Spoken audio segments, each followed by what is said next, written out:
본격적인 문화 분권, 특히 지방 분권의 시대를 맞이해 가지고요. 지역 문화 진흥에 대한 목소리가 커지고 있습니다.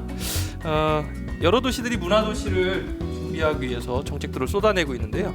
오늘은 문화 시민과 문화 운동이라는 두 가지의 주제를 가지고 이야기를 해보도록 하겠습니다. 오늘 두 분을 모셨습니다. 먼저 대전 민예총회 김영우 이사장님, 안녕하세요. 네, 안녕하세요. 예, 반갑습니다. 예, 한국예술인복지재단 이사이시면서 전 광주대학교 교수였던 이은봉 교수님, 안녕하세요. 예, 반갑습니다. 예, 여기서 이렇게 만나 뵙게 돼서 예. 반갑고 기쁩니다. 예.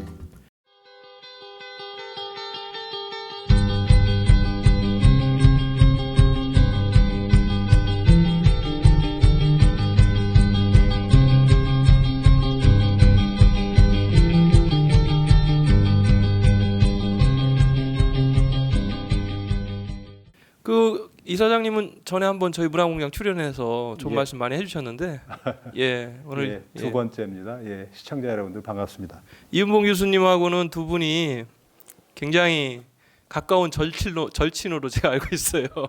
맞습니까? 예, 그 70년대 같이 문학 운동을 했고요. 예. 그러니까 지금까지니까 40년 넘는 40년 지기라고 할 수가 있습니다. 그 어떻게 만나신 거예요, 두 분은? 그 같은 국문과 예. 그 학교에 대학에서. 다닐 때 예, 1, 2학년 때 만나서 예, 같이 뜻을 모아서 예. 문학을 통한 민주화 운동, 문학을 통한 역사 발전 운동에 줄곧 함께 참여해 왔습니다. 그러시군요. 예. 어, 삶의 문학이라는 예, 무크지를 만들어서 80년대 전두환 군사 독재의 문화 탄압에 적극적으로 대항하고 저항하고 예. 투쟁했던 그런 우리 기억을 가지고 있습니다. 예. 또 같은 그 동인들이 삶의문학 동인들이 또 대부분 교육계에 있었기 때문에 예. 또 당시 교육 민주화 운동 이렇게 해가지고 민중교육지 사건 있죠. 예. 그 민중교육을 처음으로 발행을 한 것이 우리 대전의 삶의문학하고 광주의 5월 시동인들이 모여가지고 네. 기획을 해서 이렇게 했던 건데 그게 이제 어떤 정치적인 이유 때문에 큰 예. 사건으로 비화가 됐었죠. 그때만 해도 서술 포론, 예.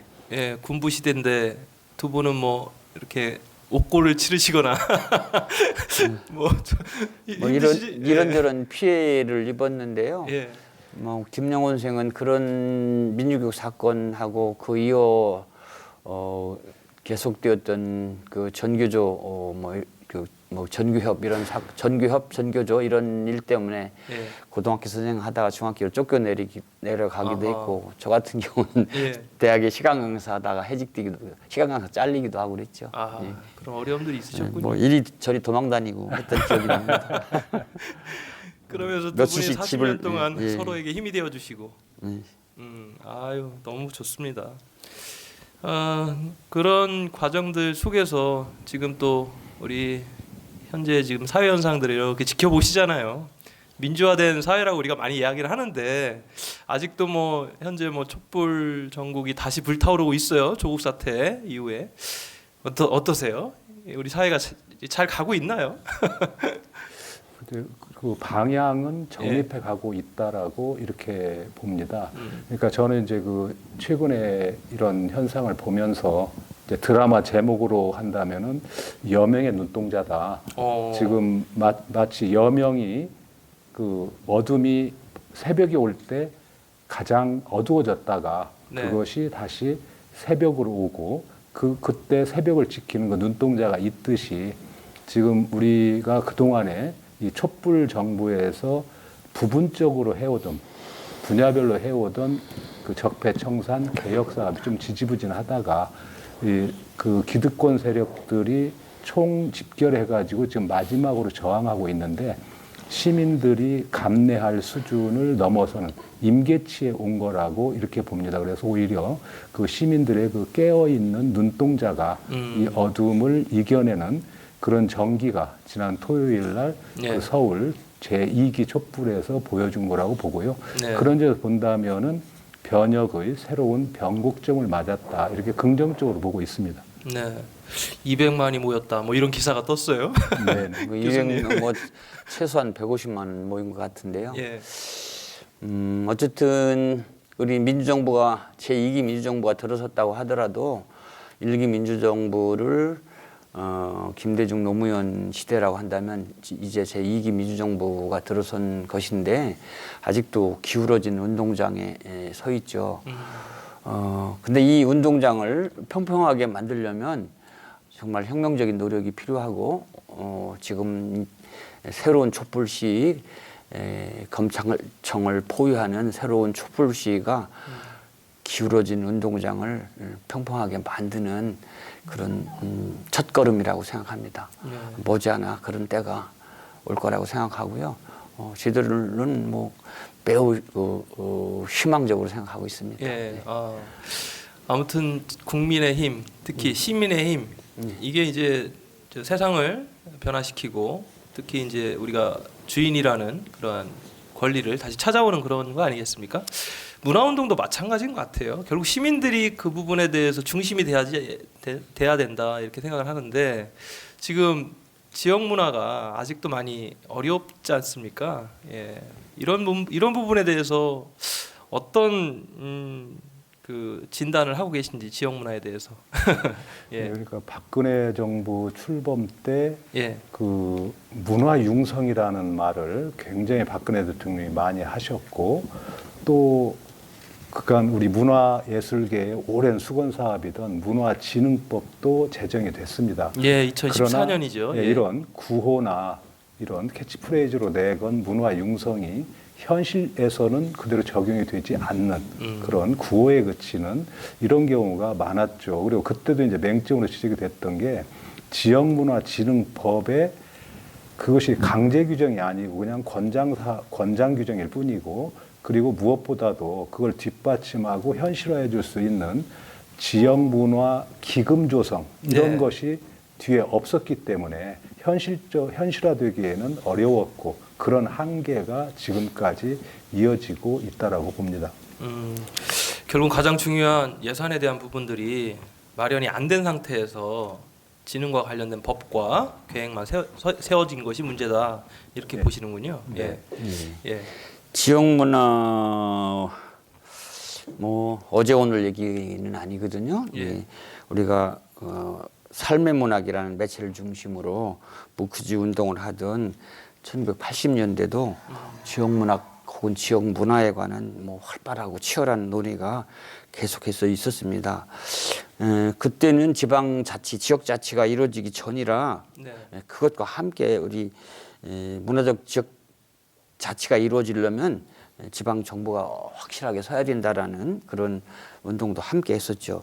지금 지방 정부가 어느 정도 꼴을 갖추고 있다고 하더라도 또 지방 정부의 수장을 우리가 직접 뽑는 그런 선거를 통해서 직접 뽑는 그런 민주 제도가 좀 정비되어 있다 하더라도 아직 지역 문화가 명확하게 독립적으로 서 있지를 못한 것 같습니다. 각 지역에는 지역문화재단이라는 것이 있거든요. 예를 예, 들면 예. 대전에는 대전문화재단이 있고 세종에는 세종시 문화재단이 있고 그런데 이 문화재단이 중심돼서 지역문화를 일구 간다고 하더라도 지난 이명박근혜 정권 9년 동안은 블랙리스트라는 것이 존재했습니다. 아, 그렇죠. 블랙리스트. 예, 그래서 적폐죠.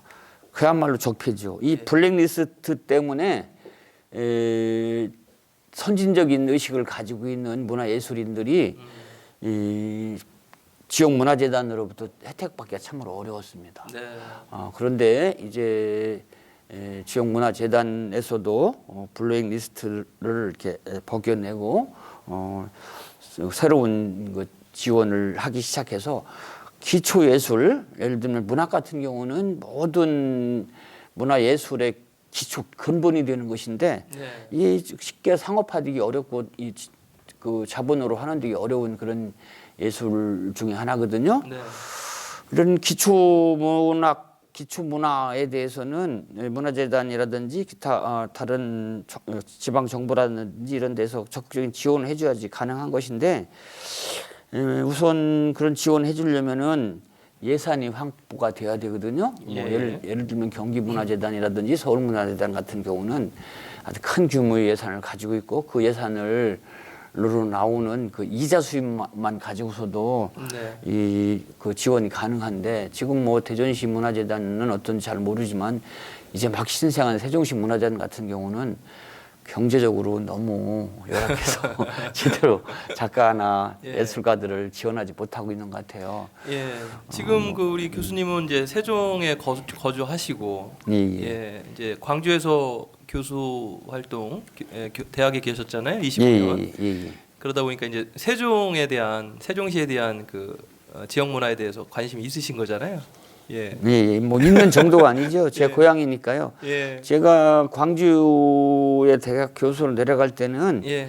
처음에는 광주라는 지역에서도 지역 문화와 관련해서 혹은 지역 자치와 관련해서 뭐 이런저런 일이 좀 있을 거라고 생각해서 시민단체 차원에서. 네. 근데 이제 광주는 오랫동안 시민운동을 해온 도시여서 우리 일개 대학 교수가 굳이 거기 참여하지 않아도 자생적으로 잘 이루어지고 돌아갔습니다. 그래서 예. 저는 공부를 부지런히 해서 학생들 열심히 가르쳐서 좋은 시인 작가들을 키워내는 것이라고 생각하고 예. 열심히 그 노력을 했습니다. 광주에 가서 있는 동안에 한 근 100여 명 이상의 작가 시인들을 배출했는데 그런 것을 통해서 간접적으로 문화운동에 참여를 했거든요. 예. 예. 근데 이제는 이제 고향인 세종에 와서 좀 더 직접적인 문화운동을 하려고 애를 쓰고 있습니다. 네. 그래서 예. 세종 시마루라는 문예지도 만들고 그렇죠. 세종시 낭독회라는 문인 조직도 만들고 예. 그러고 있습니다. 앞으로 더 적극적으로 세종 그리고 대전 그리고 충남까지 포괄을 해서 예. 우리 이 지역의 문화 예술의 발전을 위해서 많은 노력을 해보려고 생각하고 있습니다. 네. 고향에 오셔가지고 정말 세종 시마루라는 문예지도 참관하시고 그것은 저 혼자 한 건 읽어봤어요. 저도 저랑 혼자 한 건 아니고요. 옆에 예. 제 오랜 동지이면서 친구인 예. 김영호 선생이 있어서 그게 가능한 겁니다. 김영호 선생하고 둘이 예. 입이 잘 맞고 궁합이 잘 맞아서 두 평생 분이 동안 같이 해오고 오늘은 있습니다. 방송이라 이렇게 두 분이 차분하게 지금 서로 이렇게 칭찬하고 이러시는데 사석에서 보면은 정말 동무라는 말이 어울릴 정도로 되게 재밌게 말씀하시고 이렇게 활동하시는 걸 제가 봤는데 그렇죠? 네, 그렇습니다. 이사장님 오랜 친구라 예. 우리 둘이 친구니까 또 우리 집에 예. 우리 집 아내들, 사람하고 아내들끼리도. 아내들끼리도 서로 오랜 친구라서 자주 친하게 자별하게 지냅니다. 그런데 그 지역 문화를 얘기를 할 때 예. 아무리 중앙 정부에서 지원을 한다 하더라도 대개 이제 지역 규모에 따른 지원을 하기 때문에 그게 지역 격차라는 게 늘 상존하고 있거든요. 예. 그러니까 이제 뭐 읍단이나 이런 데는 뭐 어떻게 해볼 수가 없는 거죠. 아무리 중앙에서 지원을 해줘도요. 네. 그래서 일단 그 지역 격차를 줄이려는 이제 중앙정부의 노력이 있어야 되겠고, 특히 이제 그 문진기금 같은 경우가 이제 그동안에 이제 쭉 지원해 오던 것이 이제 일몰 기간이 돼가지고 종료가 되고, 그런데 예. 내년도부터가 중앙에서의 지원이 없어지고 또 지역에서 이제 지역 균형 특별 회계를 만들어 가지고 해야 되는데 그걸 지역에서 이제 미리 대비하는 지역도 있죠. 가령 대전 같은 경우에는 저희들이 그런 문제점을 빨리 그 인식하고 대전문화재단과 함께 대전시에다가 대책 마련을 요구하고 해가지고 이미 내년도 예산에 중앙에서 지원이 없더라도 시에서 특별 회계를 편성해가지고 그동안에 해오던 것을 그대로 예. 유지하겠다 이런 상태로 있죠. 근데 아직 다른 지역 같은 경우는 이런 진행 사항 자체를 잘 모르고 있고요. 네. 그래서 제가 이번 3, 4일 날 그 부산 국제 영화제에 그 겸해서 거기에서 이제 그 한국민예총 이사회가 열리는데요. 네. 거기서 이제 전국 단위에서 논의를 해가지고 그 한국민예총 단위의 대책 마련, 그래서 이제 그 문체부와 협의도 하고 이렇게 해서 이슈화 해가지고 대전뿐만이 아니라 다른 지역도 네네. 그런 지원이 골고루 그 혜택에 갈 수 있도록 이렇게 제도적인 마련을 해보려고 예. 준비 중에 있습니다. 지역문화진흥을 위해서는 말씀하신 대로 예산에 대한 부분이 굉장히 중요하고 또 문화예술진흥기금 같은 경우는 딱 문화예술을 진흥하라라는 명확한 목적 그 명문화돼 있기 때문에 근데 이제 지역발전 특별회계로 이게 묶여서 이제 예산이 편성되면 기초예술이나 순수예술이 아닌 여타 영역에도 이제 지원이 가능하기 때문에 그런 부분이 좀 문제가 될 수 있다 그런 말씀이시잖아요. 예. 예.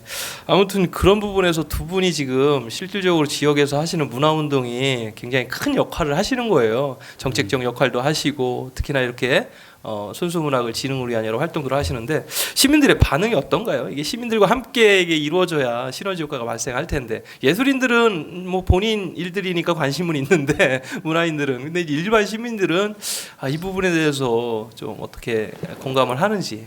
시민들의 그 문화 향수 욕구 자체가 많이 커졌고요. 네. 그래서 저희들이 그 공연 현장에서 보면은 그 시민들이 함께 참여하는 그런 모습을 우리가 쉽게 볼 수 있고요. 해가 갈수록 그 참여도가 예. 높아지고 있습니다. 그래서 그리고 또 이제 우리 문체부나 또 이 문재인 정부에서도 그 생활 문화 예술에 대한 관심을 가지고 예산도 지원을 하고 있기 때문에 네. 그런 점에서 시민들의 그런 문화 욕구를 이렇게 하나의 권리로서 지원해주는 또 거기에 우리 문화예술인들이 중간 매개 역할을 해가지고 그분들이 그 문화예술적 욕구를 또 표현할 수 있도록까지 지원해주는 그것이 우리의 역할이고 또 잘 될 걸로 이렇게 예상이 되고 있고요.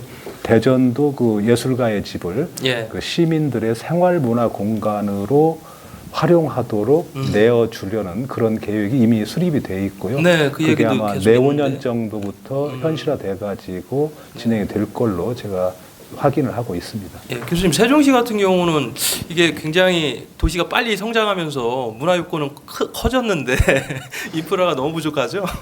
예, 세종시는 예. 지금 건설 중심의 하드웨어를 갖추는데 예.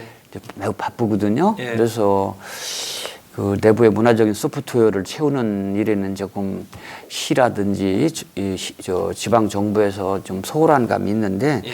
머지않아 그런 의식들이 싹트리라고 생각합니다. 제가 이제 대전 문학관에 그 시민들의 문화적 욕구를 충족시키기 위해서 강의를 하는데 예. 그 열기가 굉장히 커요. 막 지금 이제 이제 시창작 교육을 하는데 예.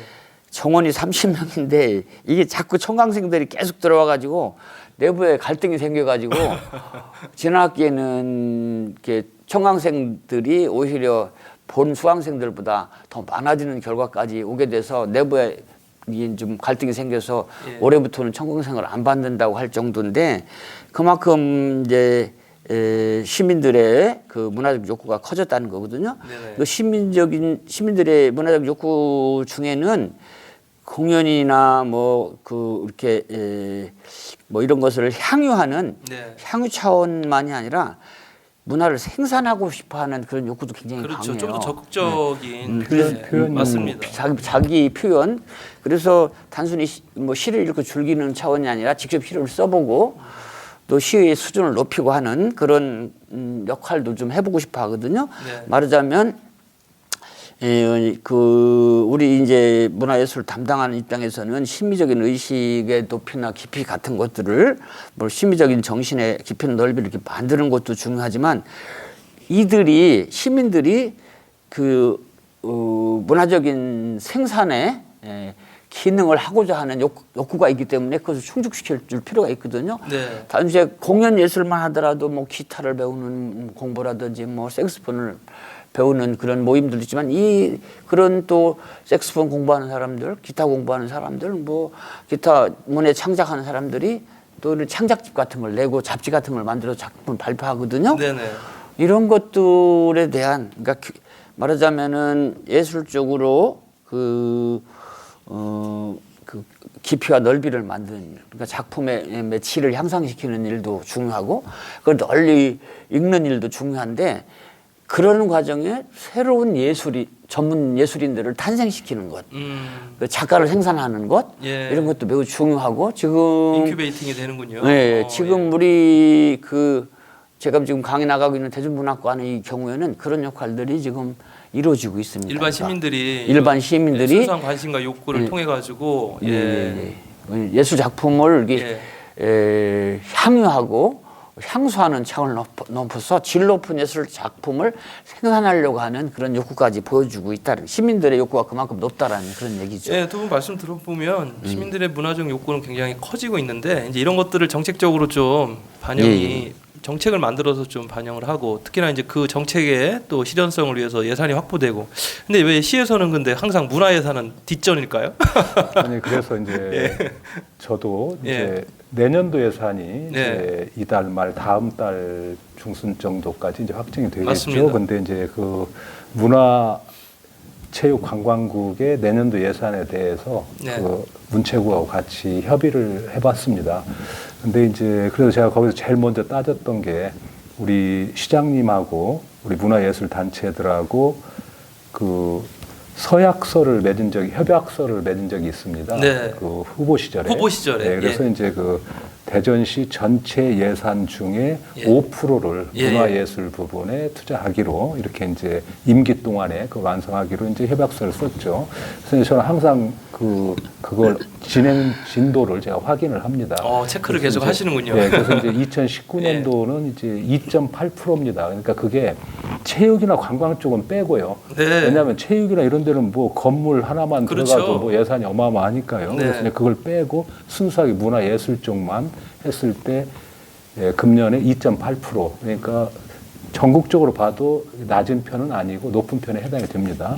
그리고 내년도 예산은 4%로 지금 예산을 책정을 했습니다. 그러니까 물론 이제 시의회를 거쳐가지고 확정이 돼야 되겠지만 일단 4% 그다음에 내후년에 4.5% 또 그다음에 5% 이렇게 해가지고 임기 내에 이걸 완결짓기 위해 가지고 예산을 확충하는 걸 확인을 했습니다. 그런 거 역시 지역 문화운동으로서 굉장히 중요한 역할이죠. 그럼요. 그렇죠. 단체들이. 그래서 임기 내에 5% 예산만 달성한다고 해도 전국적으로 아주 모범적인 사례가 될 거라고 이렇게 생각이 듭니다. 우리나라가 이제 민주화 되었다고 하지만 아직 우리가 이제 아까도 기울어진 운동장 얘기했잖아요.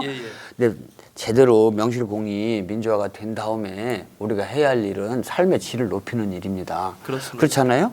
삶의 질을 높이는 일은 다른 길이 없어요. 문화예술, 체육을 강화시키는 수밖에 없어요.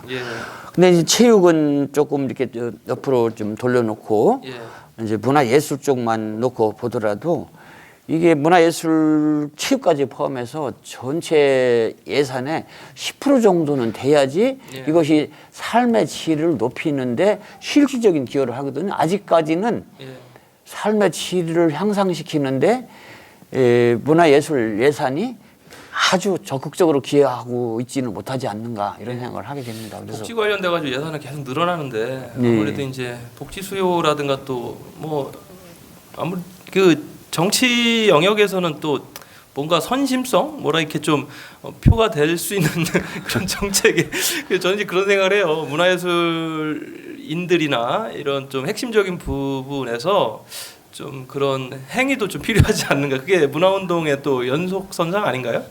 그렇죠. 그러니까 이제 세종시 같은 경우에는 이제 계획도시고 신생도시다 보니까 아예 처음에 마을이 형성이 될 때 복합 커뮤니티라고 해가지고 동사무소가 완전히 그 커뮤니티로 문화공간으로 그렇게 활용되도록 아주 지어지고 또 각종 프로그램이 마련되고 해서 그 마을 주민들이 그걸 누릴 수 있게끔 이렇게 돼 있습니다. 근데 이제 대전은 이제 신생도시가 아니기 때문에 그렇게 할 수는 없지만 그래서 저는 이제 늘 주장하는 게 그동안에 이제 어떤 대규모 그런 그 시설 이런 것이 이제 많이 지어졌는데 이제는 그걸 마을 단위로 마을 단위 마을 박물관 마을 무슨 문화관 뭐 이런 식으로 해가지고 마을 커뮤니티로 이게 활용되도록 해야 되는 것이 아니냐. 그리고 시에서도 그런 쪽에 중점을 둬가지고 앞으로는 진행을 하겠다라고 이렇게 얘기를 생활 밀착형이 되겠네요. 예, 그렇죠. 꼼꼼, 촘촘하게. 예. 근데 아주 세종시 같은 경우 복합 커뮤니티가 있고 복합 예. 커뮤니티를 중심으로 각종 문화예술이 그 향유되고 있다고 하더라도 이게 아직 우리 국민들에게는 이게 복합 커뮤니티라고 하는 것이 관 아닙니까? 관. 예. 네. 이 관에 대한 거부의식과 두려움, 공포심 이런 것들이 있어요. 아직도 그렇죠. 지금 예. 우리 이제 그 김영삼 정권 때 와서 주유소 화장실이 공중 화장실이 되었고 동사무소 화장실도 공중 화장실이 됐고 파출소 화장실도 공중 화장실로 법적으로 됐거든요. 네. 근데 우리가 잘안 파출소 가죠. 가서 화장실 소변 보겠다고 나선 사람이 거의 없습니다. 그러네요. 근데 이런 것들은 아직도 우리가 관에 대한 공포심과 두려움 이런 것도 있다는 얘기예요. 지금 더군다나 지금 검찰이라고 하는 권력기관이 예. 저렇게 세게 나오니까 예. 옛날에 그 관에 대한 공포심이 공포심이 되살아나는 다시, 그런 그렇죠. 그런 입장이거든요. 지금 이게 주민자치를 뭐 다양한 측면에서 세종시 같은 경우 복합 커뮤니티를 중심으로 이렇게 얘기가 많이 되고 있거든요. 주민자치. 근데 적극적으로 주민자치에 참여하는 사람들이 많지 않다는 거예요. 왜냐하면 그게 주체가 관이기 때문에 관이기 주체 자체가 민이어야 되는데 예, 굉장히 예. 중요한 말씀을 하시네요. 네, 그런 것들이 지금 필요하고 이제 우리가 정말 명실공히 삶의 질이 높아지려면 그러려면 우선 평화가 정착돼야 되거든요. 네. 평화가 와야지 우리가 두려움 없이 관에서 만들어 놓은 어떤 기관 같은 걸 사용할 수 있게 되는 거거든요. 지금은 아직도 평화가 남북 간의 평화뿐만 아니라 내부 안에서도 끊임없이 그런 갑과 을이 형성되어 있고 또 계급적 위계가 지금 존재하고 있고 그래서 이제 여러 가지 일들이 동시다발적으로 진행이 돼야 되겠죠. 이게 문화운동도 문화예술운동도 함께 진행되고 주민자치운동도 함께 진행돼야 되고 뭐 체육자치운동도 이루어져야 하겠지만 그 근저에 우리가 끊임없이 평화를 추구하는 정신이 있어야 되지 않을까 뭐 이런 생각 좀 해봅니다. 지금 예술인 복지재단이 지금 만들어졌잖아요. 예. 그리고 지역에서는 아직 예술인 복지 관련된 그런 센터나 지금- 이런 게 없어요, 그죠? 지금 예. 예술인 복지재단 안에 예. 지역자치운동을 지금 각 지역의 문화재단 안에 예. 그것을 좀 두려고 지금 올해 그 이사회에서 의결은 됐어요. 근데 그것은 아직까지는 지금 그 실현이 못 뛰고 있어요. 지역에 예술복지재단의 그 지부 형식을 두려고 지금 기본적으로 이사회에 통과는 됐거든요. 그러니까 앞으로 그렇게 할 것 같아요. 결과적으로 예술인들이 기본적인 예. 그 생활이 좀 안정성이 있어야만이 이분들이 더 활발한 지역 운동의 주체가 될 텐데 지역 문화 운동에 그게 이제 저도 굉장히 중요하다. 그래서 지금- 이제 대전 같은 경우는 예. 이제 우리가 그 허태정 지방정부가 출범하면서 네. 이제 그런 걸 처음에 이제 같이 문화예술 분야에서 토론을 했고 예. 그래서 이제 그 예술인 대전 지역에 있는 예술인들의 실태 조사를 먼저 해가지고 예. 그 실태 조사에 기반한 그런 맞춤형 대전형 예술 복지 정책을 펴야 되고 네. 또 장기적으로는 그걸 이렇게 시스템으로 정착시키기 위해서는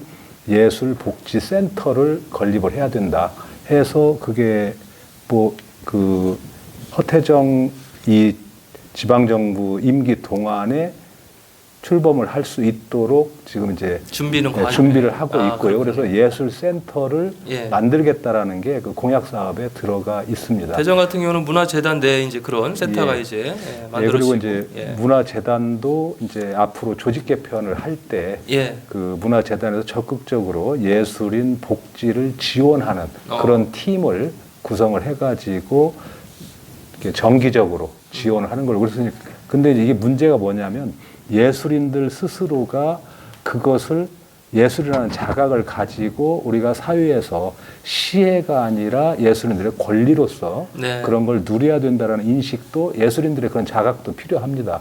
근데 예술인들이 그런 시스템이 있는데도 불구하고 잘 모르는 경우가 있고 네. 또 거기에 가입을 하지 않고 그렇죠. 해가지고 지원 못 받으니까 가령 금년도에 그 대전문화재단에서 이제 예술인들의 복지에 착안을 해가지고 그 공모 사업에 응해가지고 전국적으로 이제 그 예술인 의료 지원 네. 그 프로그램에 선정이 됐어요. 선정이 돼가지고 전국에서 처음으로 네. 이제 그 예술인 중에서 의료 지원을 할 수 있도록 해가지고 지원을 하려고 엄청 애를 썼는데 네.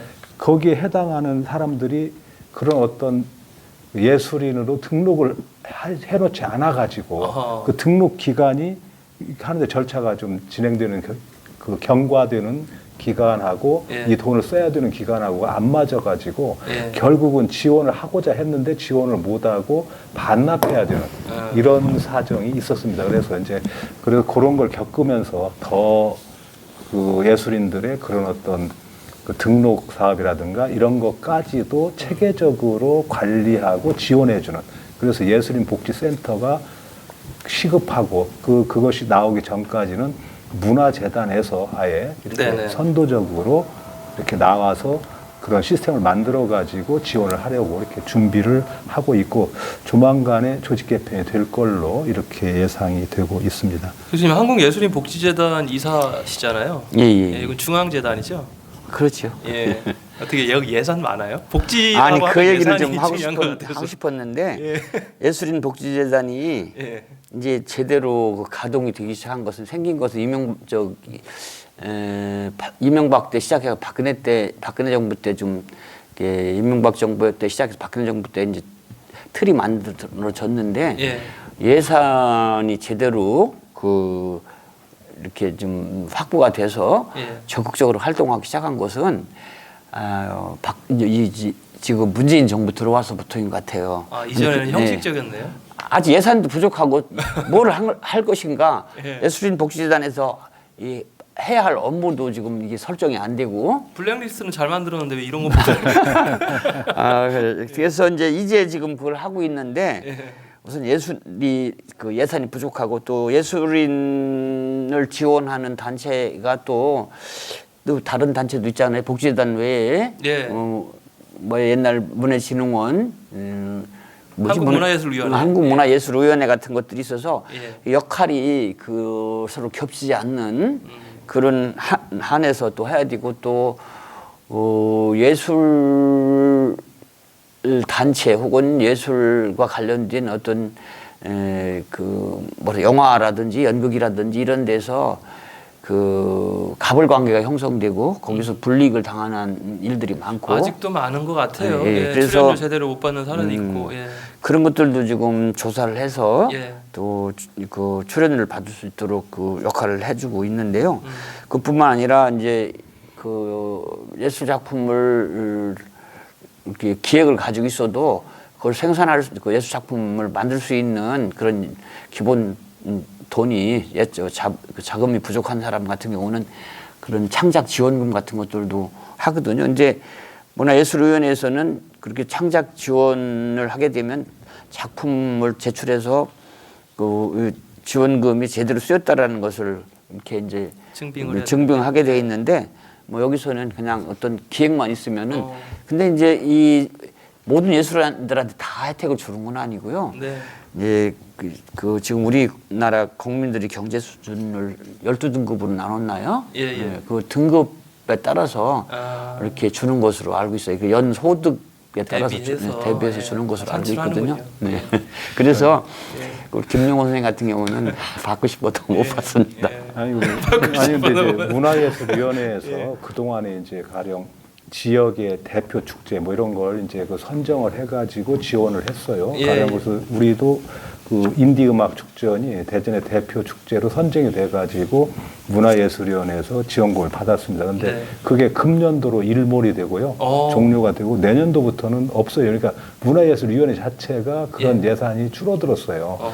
그래서 이제 저희도 그걸 시에다가 얘기를 하고 이렇게 해가지고 시에서도 모니터링을 해가지고 그 성과가 있는 그런 프로그램은 이어갈 수 있도록 지원을 하겠다라고 답변을 받았습니다. 그래서 지금 아까도 말씀드렸지만은 지역에다가 이제 그 권한을 이양하는데 권한만 주지 실제로 그걸 뒷받침할 수 있는 경제적인 뒷받침이 그러니까 이제 지역의 그 세수를 늘려주는 그런 그렇죠. 것이 동시에 진행이 돼야 되는데 예. 또 세수를 늘려줘도 지역에 인원이 적기 때문에 예. 그게 큰 효과는 없습니다. 그러니까 이 명분상으로는 맞는데 그 동시에 중앙에서도 그런 균형을 맞추려는 노력을 의도적으로 해줘야지만 그게 현실화될 수 있다라고 이렇게 생각이 듭니다. 근데 하여튼 예. 아무튼 뭐 이제 예술인 복지와 관련돼 가지고 본격적으로 정책을 추진하려는 의지가 이 정부에서 굉장히 강하고 강합니다. 이 또 대한민국이라는 지역마다- 나라가 예.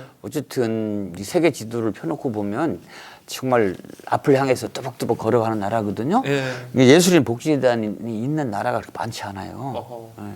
그래서 뭐 그때 얘기를 들어보니까 뭐 전 세계 예술인 복지재단 있는 나라가 뭐 5개 미만이라는 얘기들도 있고 그러더라고요. 예. 어쨌든 대한민국에는 가난한 예술가들을 지원할 수 있는 시스템이 만들어졌어요. 네. 이제 예산이 좀 더 확보되고 뭐 이제 또 그 세수에 따라 좀 달라지겠지만 그렇게 되면 그 예술가로서 어떤 창작의 비전을 가지고 있는데도 경제적인 형편이 안 돼서 그 창작의 비전을 실현하지 못하는 그런 경우들은 좀 줄어들지 않을까. 그렇게 되면 이제 좋은 예술 작품 같은 경우는 상품화 되었을 경우 네. 뭐 자동차 회사 하나보다 더 많은 소득을 그럼요. 영화 잘 만들면 뭐 그렇다는 얘기도 있고 해리포터 그렇습니다. 소설 하나 예. 소설 하나의 원천 콘텐츠가 맞아요. 그 청년 예술가들한테는 특히나 그런 것 같습니다. 예, 그림 지금 그리고 청년 싶어가지고. 예술가들을 지원하려고 하는 그런 노력들이 지금 다양하게 시도되고 있는데 이제 아직은 뭐 조금 이제 첫 걸음을 떼는 그런 단계이지 않나. 그래서 두 분의 역할이 더 중요하신 것 같아요. 그래서 이제 그 가령 예. 그 예술인 실태 조사를 문체부에서 이제 정기적으로 하죠. 예. 그래서 이제 금년에 그 결과가 나왔습니다. 근데 이제 전국적으로 표본이 5,000명이에요. 예. 이제 모든 부문별로 하는데 이제 부문이 좀 확대된 게 사진이 예술로 이제 들어갔더라고요. 사진, 예. 근데 이제 그 동안에 보면은 그 5,000명을 가지고 이렇게 면접 조사를 하기 때문에 상당히 그 현실에 가깝습니다. 예. 그 조사 방법이. 그런데 거기에서 보면 이제 부문별 격차가 심하죠. 예술 부문별. 예, 예. 그 동안에는 이제 문학이 부동의 꼴찌였어요. 문학이 꼴찌였는데 책이 안 팔리는군요. 책이 안 팔려요. 이번에는 꼴찌에서 두 번째를 했더라고요. 그래서 이게 어떻게 된 거지 하고 자세히 봤더니 예. 꼴찌가 사진입니다. 사진. 예, 사진이 사진 작가는 많은데 그 사진 작품 그렇죠. 사주는 사람이 사진 작품 적기 거의 안 때문에, 사요. 예. 맞아요. 그래서 예. 이제 예. 그래서 꼴찌 두 번째인데 실질적으로 큰 차이가 없죠. 그래서 1등은 어디입니까? 이제 갑자기 궁금해져요. 1등은 예. 이제 그 건축이라든가 아. 방송 연예. 방송 연예. 연예 쪽은 아무래도 좀 이제 인기 그렇죠. 그런 이제 그 전업 예술인들이 있으니까요. 근데 이제 거기도 이제 그 사람들이 받는 폐가 크기 때문에 이제 커지는 거지. 이제 전체로 보면 작군요. 작은 또 거기에서도 편차가 심하죠. 그 내부에서도요. 그렇죠. 근데 하여튼 다른 분야와 비교를 해보면은 음. 문학과 사진이 가장 열악한 이런 형편입니다. 그래서 이제 그런 것은 이제 저는 항상 억강부약의 원칙이 있어야 된다. 예. 그러니까 강한 쪽은 조금 눌러주고 약한 예. 쪽은 부축해주는 이렇게 해가지고 그 문학이라든가 사진 이런 쪽을 왜냐하면 이제 예술 생태계가 모든 분야가 고루 존재해야만 건강해지기 때문에 그런 부분은 의도적으로 좀 육성하려고 해야 된다 해서 그 예산에 편성할 때 많이 이제 얘기도 하고 그래서 또 많이 또 지원을 또 실제로 이제 받아내기도 하고 이렇게 하고 있습니다. 근데 이제 그래서 그 지역 예술인들이 그런 자각을 가지고 함께 목소리를 내는 그런 것도 필요하다라고 생각이 듭니다. 그런 실태 조사가 정말 백데이터로서 정책을 만드는데 굉장히 중요하잖아요. 예. 그 대전은 이번에 그 상당히 고무적인 게 1,500명을 표본으로 선정을 했어요. 대전 하고 있죠 실태 조사. 예. 그러니까 이제 전국 단위가 5,000명인데 예. 대전에서 1,500명을 표본을 했다는 건 대단한 거고요. 아 근데 대전에 예술인들이 1,500명이 있어요? 더 넘죠. 넘습니까? 넘습니다. 근데 이제 1,500명이고 거기에서 예. 그 특이한 점은 아까 청년 예술인들 말씀하셨잖아요. 예, 예. 청년 예술인들이 지역에 정착할 수 있도록 그래서 이제 그 예비 예술인들 있잖아요. 예. 그러니까 각 대학의 지역 전공자들. 예. 그 공연예술과 학생들 예. 그 학생들도 일부를 선정해가지고 그 표본에 넣어가지고 같이 조사를 하면 그래서 이제 결과가 나오면 상당히 그 현실에 적합한 그런 것이 될 것 같습니다. 자, 그럼 마지막으로 우리 교수님, 예. 예, 어떤 방향으로 이제 우리 복지재단이 조금 복지가 예술인들에게 뭐 예술인 복지는 여러 차원에서 예. 지금 이제 그 모색을 하고 있거든요. 예.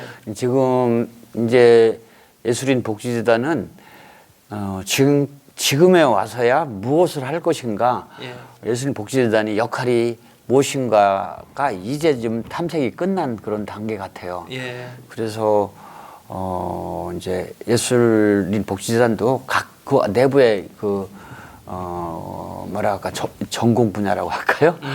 예. 역할 항목들이 여러 그 있잖아요. 뭐 정책을 개발하는 부분도 있고 또 예술인들 사이에 뭐라고 할까요?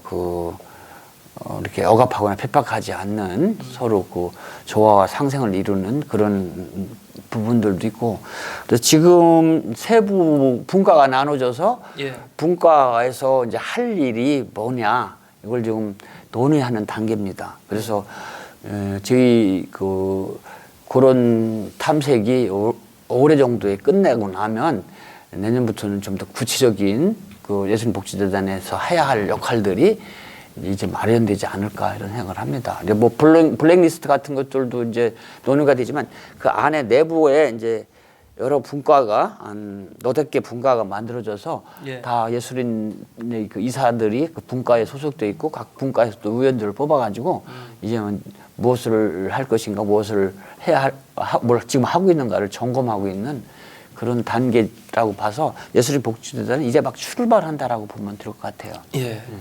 그 예산도 좀 아주 작고 예. 뭐 예산을 더 많이 확보하는 게 가장 중요한 것 같아요. 네. 그 우리 뭐 예술 문화 정책을 이야기할 때 항상 그 8길이 원칙을 우리가 얘기합니다. 지원하되 간섭하지 않는다라는 이야기인데요.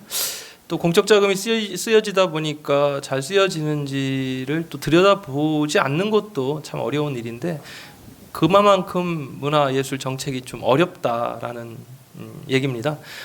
우리 두 분 그 이사장님과 교수님 굉장히 오랜 기간 이 지역에서 문화 운동을 펼치셨고 또 앞으로도 더 역동적으로 역할을 하셔야 될 것으로 보여지는데요.